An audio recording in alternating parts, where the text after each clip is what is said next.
Hello, my senior AI podcast listening friends and supporters. I'm Mike Hayes, and I'm here to guide you to the time of your life with AI reasonability. That's what I'm doing every day. Welcome to your daily 2-minute briefing at mikesai.com, where we turn overwhelm into AI podcast listening explainers to empower you, to amplify your voice, to be heard and understood by anybody you want to have listen to you. I just asked AI to turn my wife's new car manual into an AI podcast for her. It took about 5 minutes so she can listen and learn and understand how to use her new car while she's on the go. Folks, are you ready to roll the AI and the time of your life? Let's go.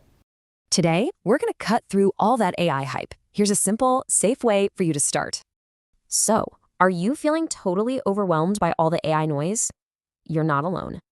There's a simpler path. We're talking about a strategy that puts you in the driver's seat. You get to learn without any pressure. It's all built around this idea called Reasonology, basically using AI to find the voice of reason. And the whole strategy? It's just 2 super simple steps. That's it. Let's dive in. So, step 1. It all starts with a simple daily check-in, and you're going to use a tool called Gemini. Just think of Gemini like your morning coffee. It's a low-pressure spot to explore whatever's on your mind. A great way to think about it is like a faucet. You can turn it on, turn it up, or turn it off. And that's the key takeaway here. You are always the one in complete control, period. Okay, on to step 2. Once you're comfortable chatting, it's time for the follow-up. This is where you use NotebookLM. Think of it as your personal studio to make those ideas a reality. So, to recap, Gemini is for the daily chat. NotebookLM is for building on your absolute best thoughts. See, this isn't just about learning tech. The real goal here is to amplify your wisdom. And this all leads to abundance, which just means having more control over the noise, not adding to it. It really does come back to this one powerful idea. This is how you get to that abundance.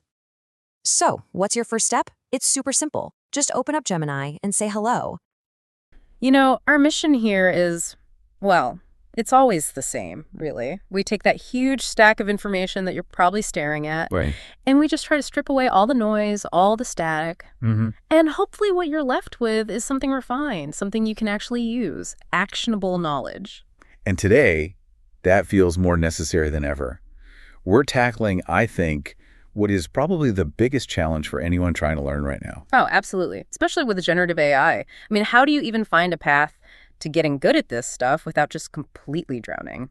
You're drowning in tools, in tutorials, in, conflicting advice. That anxiety is very real. It is. And that's why our deep dive today is based on some really targeted material that's from a broadcast called Gemini First, checking in and following up. And this isn't just some generic tech blog post. No, not at all. This is specific content that was curated by the Senior AI Foundation. And their whole focus is building AI literacy for, well, an older, more experienced demographic. Which is such a critical audience. And what we found in these sources, what really jumped out at me was this concept of a mandated safe path. Yes. It's like a blueprint that's intentionally designed to cut through all that noise, that paralyzing overwhelm we were just talking about. And so our mission today is to really pull apart the core insights from that. We need to understand why this seemingly restrictive 2-tool strategy, just Gemini and NotebookLM, why is that presented as a form of liberation, not a limitation? Right. It feels counterintuitive at first. It does. Yeah. But the sources lay out this 2-step process, and it's all about instilling confidence and, maybe more importantly, control. And it all starts with this really powerful philosophical idea they introduced. They call it reasonology. Reasonology. It's the act of using AI, specifically to find the voice of reason. Okay, let's unpack this. Reasonology. I love that term because it's not passive. It demands a certain kind of behavior from you, the user. It really does. You're not just, playing with a large language model. You're demanding that it make sense of things for you. You're using the AI to filter the entire world. Precisely. And that, right there, it flips the whole script. Instead of you feeling sort of subjected to whatever the machine spits out, the user, you adopt this mindset of a critical investigator. You're not using the AI to generate something that just looks cool. You're using it to help you synthesize complex, often conflicting information and to structure the knowledge you already have. And that's how you avoid the chaos. That is how you avoid the chaos. So the structure of this safe path, it's actually, on the surface, deceptively simple. It gives us a perfect roadmap for today's conversation. It's a two-step approach, and it's all about establishing a kind of mental clarity. Okay, so step one. The first step is what they call the check-in. And this mandates starting your day and really every single exploration session exclusively with Gemini. That's your daily low-pressure interaction zone. Starting block. And then the essential second part is the follow-up. The follow-up, this is where you take the really valuable stuff, the distilled output from that check-in. Right. And you move it over. And you develop it into something permanent, something organized, using NotebookLM. And the sources just boil the entire philosophy down to 5 words. Checking in and following up are the 5 words that lead to abundance. We absolutely have to dive into what they mean by abundance because I don't think it's what most people in tech think it is. Not at all. All right. Let's start with that philosophical foundation. Yeah, we have to start with the why behind this whole thing. Because on the surface, telling a learner, especially in a space that's moving as fast as AI, telling them you can only use these 2 specific tools and you have to use them in this very strict order, it just sounds completely counterintuitive. It sounds anti-innovation almost. My first thought is, are we worried about, training seniors or any new learner on tools that might be obsolete in 18 months? Why this specific, strict 2-tool structure? And that is an excellent and I think a very necessary challenge to that idea. The reason is purely pedagogical.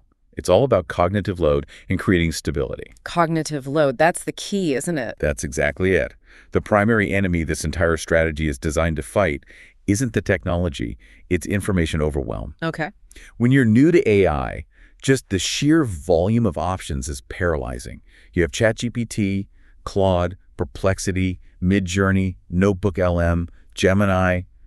The list goes on and on. A new learner ends up spending more time just trying to figure out which tool they should be using than actually learning the core concepts. You've hit the nail on the head. It's the classic paradox of choice, and it leads straight to paralysis. So by mandating this safe path, the Senior AI Foundation is essentially making the first and often hardest decision for you. Exactly. They eliminate that decision-making step, which is, for so many beginners, the biggest mental hurdle. They're creating a structured learning environment where the focus isn't on exploring every little feature of every single model out there. The focus is just on utility. Utility, comfort, and most importantly, achieving that state of reasonology. The whole strategy is built to prevent that all too common feeling of, I have 20 tabs open and I don't even know where to begin. So let's drill down a bit more on reasonology. If we're telling people to use AI to find the voice of reason, we need some concrete examples. What does that actually look like in terms of a prompt? Okay, good question. It's really about moving beyond a simple informational query. Think about the difference between let's say, a generic prompt and a reasonology-driven one. All right, give us the generic one first. A generic prompt might be something like, tell me about local government budgets. Okay. Gemini is just going to return a flood of general information. You'll get definitions, maybe some history, different types of funding. It's novel, sure, it's new information, but it's also completely overwhelming. A wall of text. Now, how would you apply reasonology to that exact same subject? A reasonology-driven prompt would be much more specific and goal-oriented. Something like, I have read these 2 conflicting local news articles on the recent school bond proposal. Okay, so you're giving it context. You're giving it sources. You can continue. Article A claims it will raise taxes by 5% but deliver better schools. Article B claims the funds are going to be diverted to administrative bloat. Please synthesize both of these viewpoints and extract the 3 core rational points of disagreement. And this is the important part. Specifically, omit any emotional or inflammatory language used by the authors. Ah, I see it now. You're forcing the AI to become a filter.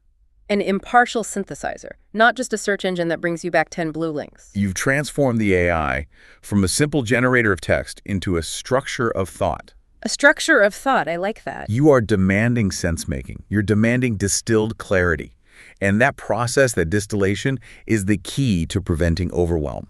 You're asking for a clean glass of water, not to be blasted by a fire hose. And that disciplined use of the tool leads us right into this unique and I think really critical definition of abundance that the source provides. Yes, this is a huge pivot point in their philosophy. Because when you and I hear abundance in the tech world, our minds immediately go to data lakes, infinite processing power, maybe endless financial returns. Right. More is more. Yeah.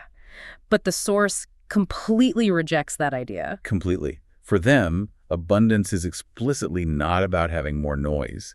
It is about having more control over the noise. That is such a profound redefinition for the information age we live in. Abundance becomes a state of mastery, not just the state of accumulation. It shifts the entire power dynamic, doesn't it? Totally. Abundance isn't measured by how much input the AI can throw at you. It's measured by the quality of the output, combined with your ability or agency to manage that flow. Let's make that concrete. Imagine a user trying to plan a complex family trip. You've got multiple generations, different needs. Oh, that's the ultimate noise scenario. It is. The noise is conflicting flight times, it's dietary restrictions, it's a dozen different reviews for every attraction, budget constraints. If you try to tackle that with a traditional search engine, you are immediately overwhelmed. You have zero control. Just a sea of browser tabs. Exactly. But if you use this Reasonology approach, first, you ask Gemini to synthesize, say, the best 3 flight options based on proximity and price for everyone. Then, and this is key, you immediately move those clean results into NotebookLM to structure a budget. You are maintaining control every step of the way. The abundance comes from the feeling of capability. That's it. It's the feeling of having all the necessary information distilled into a framework that you can actually manage. And that idea that the person who controls the flow of information is the one who feels abundant and confident, that applies to everything. It's not just about AI. That's about controlling your email inbox, your task list, your social media feed. And this Gemini-first strategy is designed to hardwire that feeling of control directly into the user's first interactions with this powerful technology. Which is so important for the specific demographic the Senior AI Foundation is focused on. That broadcast has this great line, 65 is the new 40. Which is a real statement of intent. It absolutely is. It elevates the entire mission beyond just, basic tech support. It frames adopting this technology not as something remedial, but as something genuinely aspirational. Absolutely. The Foundation's mission isn't just about helping seniors catch up. That's not it at all. It's about helping them find their own voices and then use this technology to amplify the lifetime of experience they already have. The wisdom they've already accumulated. The wisdom they've already gained over decades on things like civic engagement, local history, specific crafts, you name it, and providing a production mechanism to share it with their families and their communities. So the tech is really just a lever. Their life experience is the substance, the actual value. Right. And this check-in and follow-up structure is the mechanism that translates all that wisdom into actionable digital content that can actually go out and have an impact. It is entirely about production, not consumption. The whole structure is built to minimize frustration and cognitive load, which allows the focus to stay where it should be, on the value that the user is bringing to the table. Okay, that sets the philosophical stage perfectly. Now let's get into the nuts and bolts. Step 1, the check-in. The check-in. And it has to start with Gemini. Right. This is where that essential feeling of low-stakes control has to be built before you can even think about moving on to production. And that choice of Gemini is very, very deliberate. The sources describe it as the safest, simplest place to start. And that word safest is key. It's psychological safety as much as it is technical safety. I think it's mostly psychological.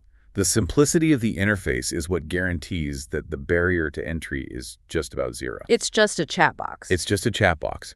There are no complicated source uploads to worry about, no need to define a knowledge base, no advanced settings to tweak. It's just pure, unstructured conversation. And the analogy they use for this low-pressure start is so important. They say, think of Gemini like your morning coffee with a friend. It's a perfect analogy because it immediately frames the required mindset. It should feel casual, it should be expected, a part of your daily routine, and it's non-committal. You're not starting some major heavy research project. No.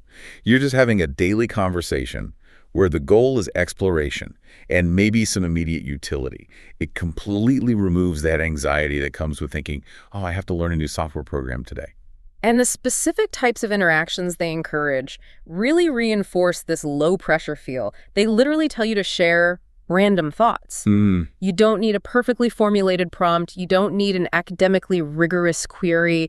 Just that's what's on your mind. And the examples they give are all about immediate personal utility. Things like asking questions about health, maybe trying to understand a new symptom or medication, or drafting the first few thoughts for a difficult email you have to write. Or summarizing a long news article you just don't have the time to read fully. Or even brainstorming a name for a community bake sale. Yeah. It's all about small, immediate problems. So this check-in phase is purely exploratory. It's about getting preliminary input, but with absolutely no expectation that what you create is permanent or needs to be formally structured. It teaches the user to rely on the tool for these simple daily augmentation tasks first. But to do that safely, you have to internalize this idea of control, which brings us to the core mechanism of step one. The faucet analogy. The faucet analogy. This is how you learn to dictate the flow of information. This feels like the absolute foundation of their teaching method. The user has to realize that they, not the technology, are the one holding the power. Yes. If you start to feel overwhelmed, you have to know instinctively that you have the immediate agency to just stop the flow. So let's dedicate some real time to each of the three actions here: on, up, and off. Because the sources say that mastering these three simple actions is basically mastering AI literacy. Okay, let's start with turn it on. This is all about overcoming that initial inertia. The blank page. The blank prompt screen. It's just initiating the conversation. Even just saying hello or I'm thinking about gardening today. For a beginner, that blank screen is the first wall they hit.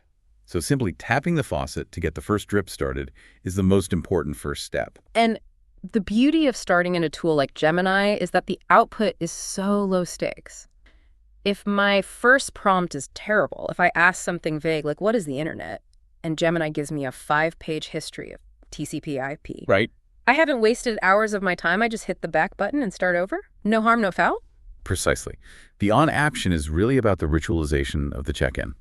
The advice is to do this every single day, to make the interaction a habit. Like checking the weather. Or brewing coffee. That consistency builds familiarity. Yeah. And familiarity erodes that initial fear that the tool is just too complex to even approach. Okay, so that's turn it on. Next we have turn it up. This is where things get more interesting. This is the process of iterative prompting. This is where you learn how to refine the output until it meets your own Reasonology standards. If you ask for, say, a summary of a local town hall meeting, and the AI just gives you a dry list of bullet points. Which it probably will on the first try. It probably will. You have to know that you have the power to turn it up by demanding specific refinements. Give us a specific example. How do you turn up the faucet in that scenario? Okay, so you get the generic list. You turn it up by replying, "Thank you." Now, please reorganize those bullet points into a 3-paragraph narrative, write it in the style of an official memorandum, and please identify the single most controversial decision that was discussed. Wow. Okay.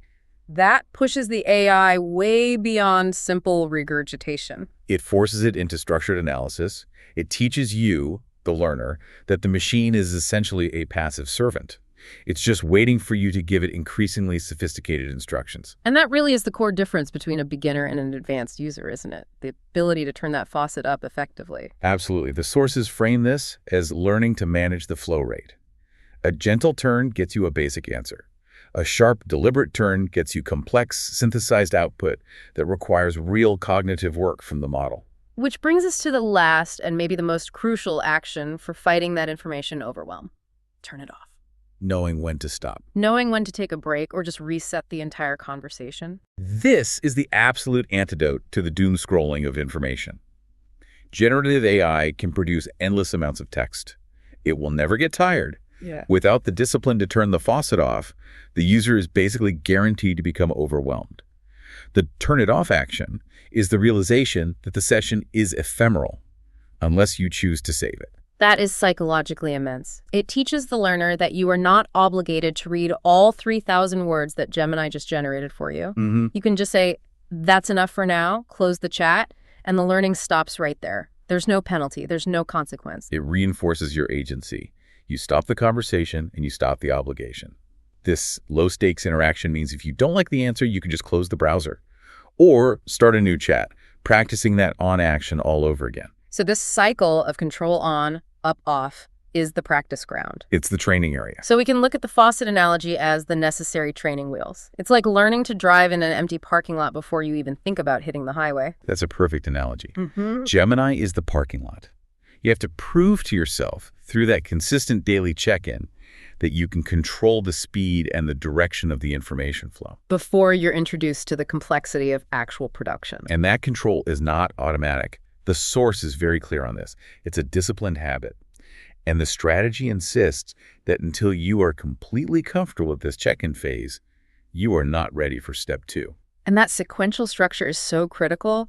It deliberately prevents the beginner from jumping straight into the deep end, right into the production phase, which requires a much higher cognitive load and long-term organizational skills. And that brings us to the critical transition point. You've mastered the exploratory phase. You've established that daily check-in habit. You've internalized the faucet of control. Okay. Only now do we introduce NotebookLM. Only now do we move into what they call the production studio. The production studio. I mean, the name itself signals a major shift. The coffee shop chat is over. This is a professional, structured environment that's focused on high-stakes creation. The primary difference is functionality. NotebookLM is about structure, permanence, and refinement. And the key technical differentiator, the thing that really makes it a studio, is its capacity for source grounding. Source grounding. Okay, that's the kind of technical depth our listeners need. What does source grounding mean in the context of this safe path, and why is it so essential for the follow-up step? Source grounding means that the AI model inside NotebookLM is restricted. It can only draw information from the specific sources that you, the user, upload. So your own documents. Your documents, transcripts of interviews, notes you've taken, web pages you've saved. This directly addresses a massive concern for the Senior AI Foundation, which is accuracy and, the problem of hallucination. So let me see if I have this right. The check-in in Gemini might generate some general ideas or broad suggestions from the whole internet. But when you move a good idea over into NotebookLM, you upload your own expertise, your personal documents, historical records, family notes, whatever, and you force the AI to build its output only from that controlled, pure set of information, your signal. Exactly. You ensure that your signal is not contaminated by the general noise of the internet. It dramatically elevates the quality of the output, and it guarantees that the wisdom you're amplifying is based on your authentic experience and research. It makes the content genuinely authoritative. This is like the technical implementation of Reasonology. It is. It's where the philosophy becomes a feature. So the whole function of the follow-up is taking that great idea you had during the check-in, that, good note jotted on a napkin, and formalizing it, turning it into a highly structured, permanent deliverable. And the sources are very clear about the kinds of outputs they envision. They emphasize tangible, lasting things. We aren't just generating more ephemeral text, we are creating resources. They mention creating a podcast, which in this context doesn't just mean recording audio. It implies creating organized, structured scripts, a series of long-form connected thoughts. Right. Or they mention creating a guide. A guide is, by its very nature, structured documentation. It's designed to help other people. It requires chapters, headings, a logical flow, all things that NotebookLM is built to help you organize. And then the ultimate goal, a permanent plan. That implies something actionable, information that is retained and that feeds directly into a broader community goal.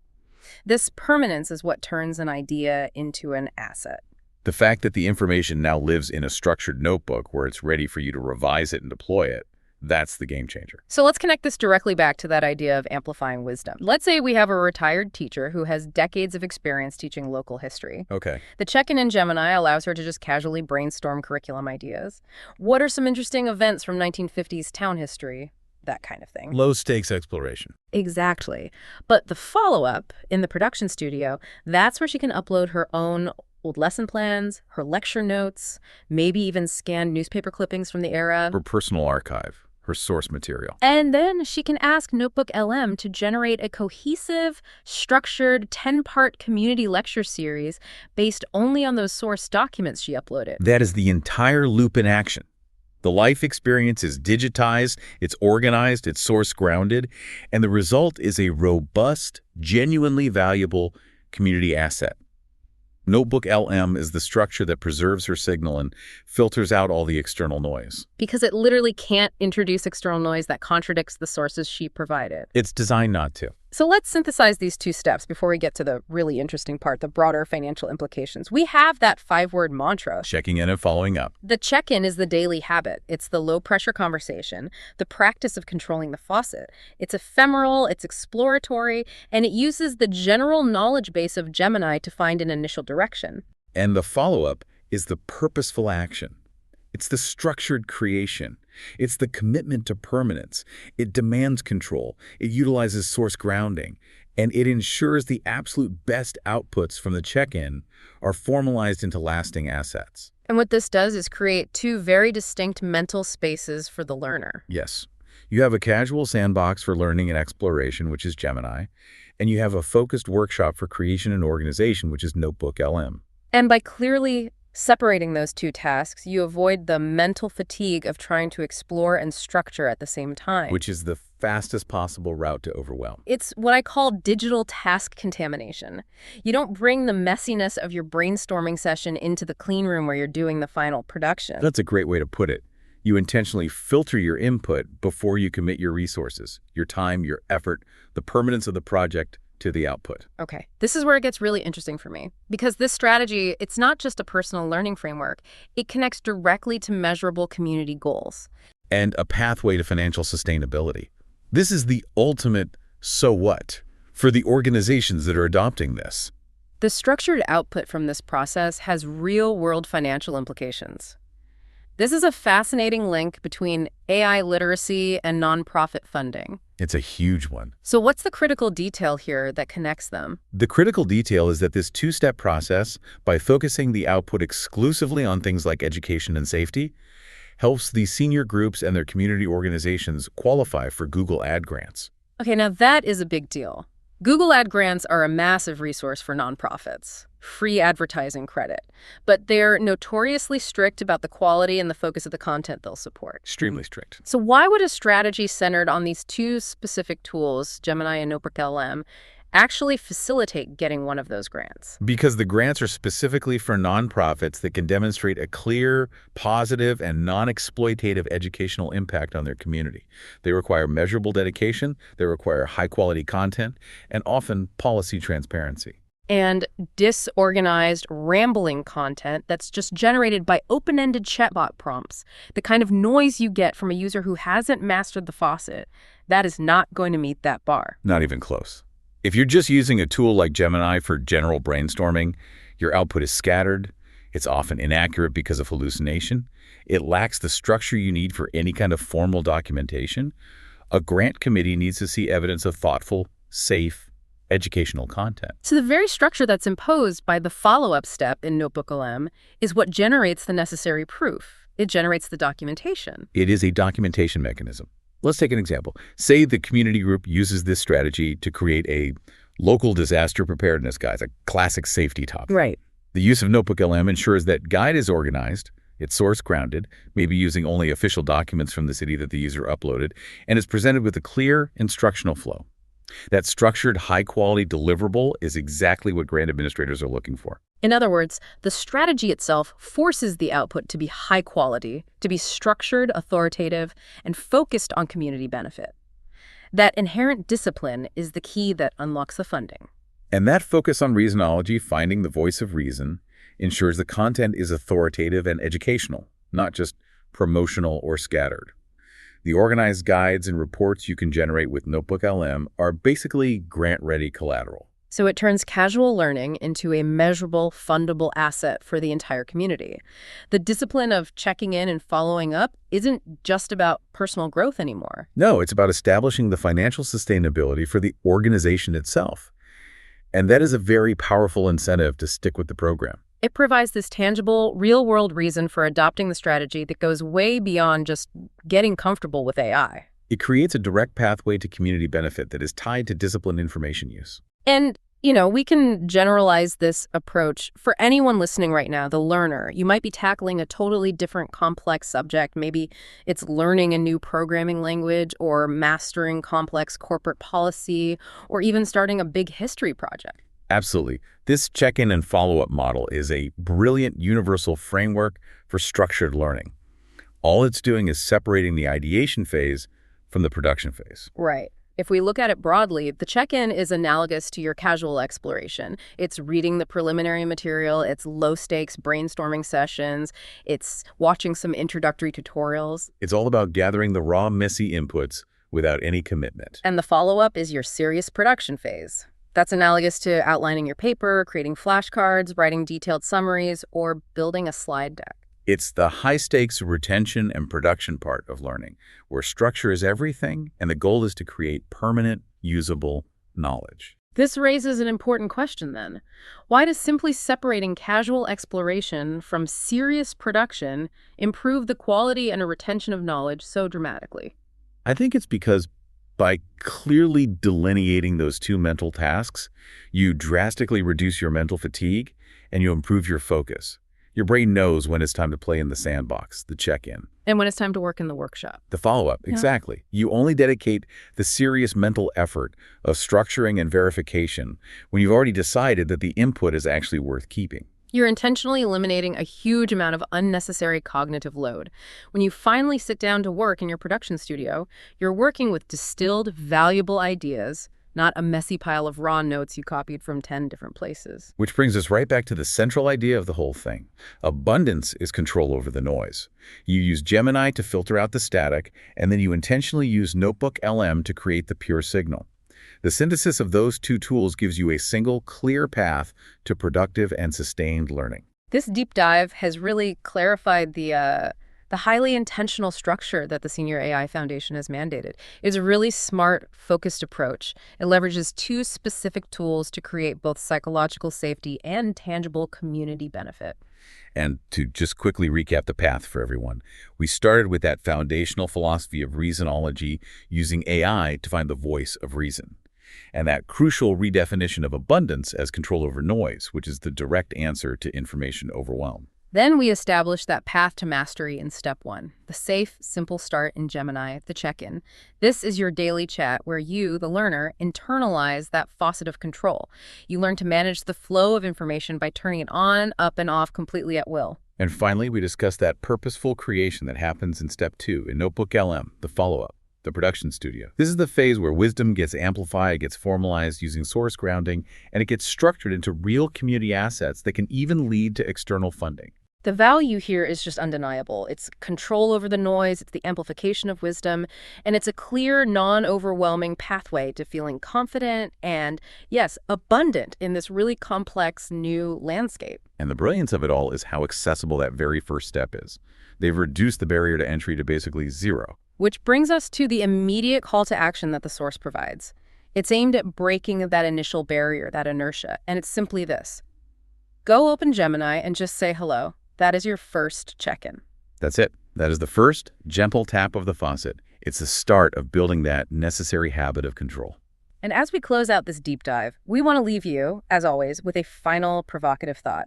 And this one stems directly from that core philosophy that abundance is control over the noise, and that deep focus on amplifying wisdom for community impact. So if you were to adopt this check-in and follow-up strategy, starting today, if you think about your own unique life experience, your unique expertise, what is the one piece of wisdom that you are ready to amplify to your community? What is the one guide, the one comprehensive plan, or the one educational resource that only your decades of experience can produce? Take control of the noise, find your reason, and start producing. We'll see you next time on The Deep Dive.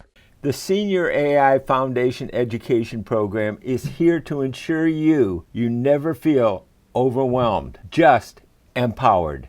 Go to AIPodcastListening.com and subscribe, and let's keep learning together.